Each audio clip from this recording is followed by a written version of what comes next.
Kira-kira kalian dulu pernah ngalamin masa-masa ini nggak waktu naik kereta? Terutama saat mudik lebaran.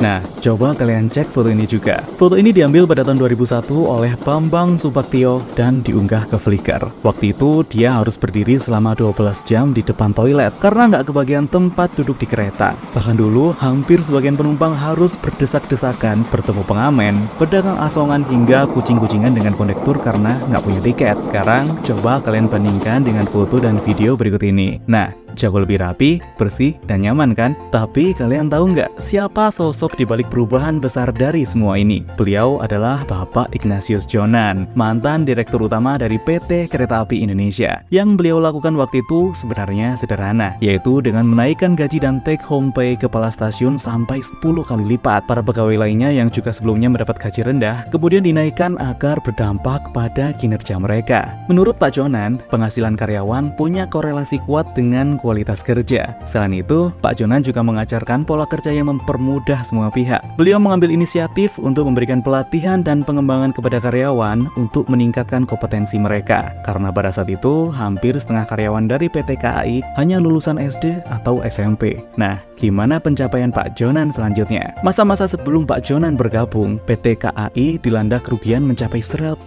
miliar rupiah. Tapi setelah 1 tahun Pak Jonan bergabung, pendapatan KAI berubah drastis mencapai surplus 4,2 triliun rupiah per tahun. Bahkan di akhir masa jabatannya, pendapatan KAI tembus hingga 14 triliun rupiah per tahun dengan keuntungan bersih 1,3 triliun per tahun. Pak Jonan juga kerap melakukan pemberantasan percaloan tiket dengan menerapkan sistem boarding pass, tiket online, dan penjualan melalui toko retail. Fasilitas umum seperti toilet stasiun yang awalnya harus membayar, kemudian digratiskan dan diperbanyak jumlahnya sehingga ada di setiap stasiun. Selain itu, Pak Jonan juga berhasil meningkatkan kualitas layanan dan keselamatan penumpang, serta memperluas jaringan kereta api di seluruh Indonesia. Dengan keberhasilannya di bidang perkereta-apian, Pak Jonan kerap dikenal sebagai sang pembawa perubahan bagi PT KAI. Thank you Pak Jonan.